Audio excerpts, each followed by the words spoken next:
Hi everyone, ఈరోజు మన వీడియోలో సమ్మర్ స్పెషల్గా సగ్గుబియ్యం అలాగే బంగాళాదుంపతో చేసుకొని అప్పడాల రెసిపీని షేర్ చేయబోతున్నాను. ఈ అప్పడాలు ఎన్ని సంవత్సరాలైనా నిల్వ ఉంటాయి. అలాగే ఎండతో కూడా పని లేకుండా ఫ్యాన్ కిందే చక్కగా ఆరబెట్టుకోవచ్చు.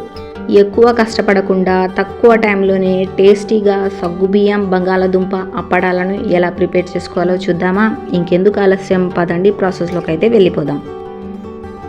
ముందుగా 1 కప్పు సగ్గుబియ్యం తీసుకొని శుభ్రంగా కడిగి 4 గంటల వరకు నాననిచ్చి పక్కన పెట్టుకోండి. ఇప్పుడు 3 బంగాళాదుంపలను తీసుకొని పీల్ ఆఫ్ చేసుకొని గ్రేటర్ సహాయంతో ఇలా బంగాళాదుంపలను గ్రేట్ చేసుకుందాం. గ్రేట్ చేసుకున్న బంగాళాదుంపల్లోకి సరిపడా నీళ్లను అయితే పోసి 2 నుంచి 3 సార్లు శుభ్రంగా కడిగి పక్కన పెట్టుకుందాం. ఇప్పుడు ఒక కడాయిలోకి మనం తీసుకున్న 1 కప్పు సగ్గుబియ్యానికి 6 కప్పుల వరకు నీళ్ళను అయితే పోసుకుందాం.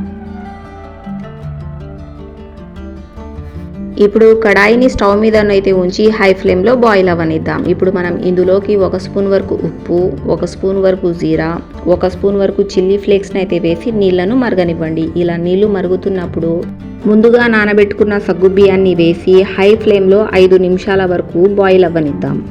అడుగంటకుండా మధ్య మధ్యలో కలుపుతూ బాయిల్ చేసుకోవాలి. 5 నిమిషాల తర్వాత చూడండి, సగ్గుబియ్యం అనేది వాటంతటా అవి ఇలా పైకి తేలుతాయి.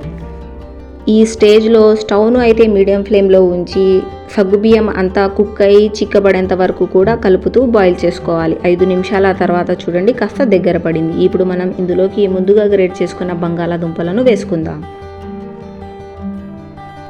బంగాళాదుంపలను వేసుకున్నాక స్టవ్ను లో ఫ్లేమ్లో ఉంచి ఒక 10 నిమిషాల వరకు చక్కగా కుక్ చేసుకోవాలి. 10 నిమిషాల తర్వాత చూడండి, అంతా చిక్కబడి కన్సిస్టెన్సీ అనేది ఇలా ఉంటుంది. ఈ విధంగానే కన్సిస్టెన్సీ ఉన్నప్పుడే మనకు అప్పడాలు ఈజీగా వేసుకోవచ్చు. ఈ స్టేజ్లో స్టవ్ను అయితే ఆపేసి పూర్తిగా చల్లారనివ్వాలి.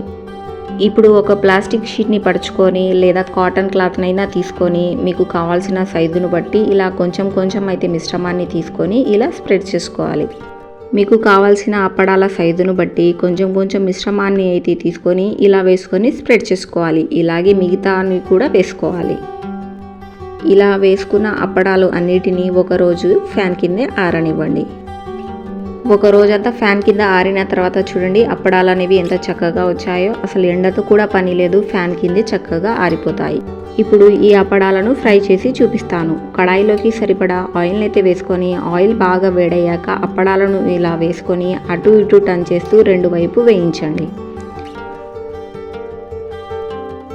ఇంతేనండి, చాలా ఈజీగా ఇంట్లోనే మనము సగ్గుబియ్యం అలాగే బంగాళాదుంపతో అప్పడాలను చేసుకోవచ్చు. మీరు కూడా ఈ రెసిపీని ఒకసారి ట్రై చేయండి. ట్రై చేస్తే ఎలా వచ్చిందో కామెంట్ చేయండి. అలాగే ఈ వీడియో కనుక మీకు నచ్చినట్లయితే లైక్ చేయండి, ఛానల్ని సబ్స్క్రైబ్ చేసుకోండి, మీ ఫ్రెండ్స్ అండ్ ఫ్యామిలీ మెంబర్స్కి షేర్ చేయండి, పక్కనున్న బెల్ని ప్రెస్ చేయండి.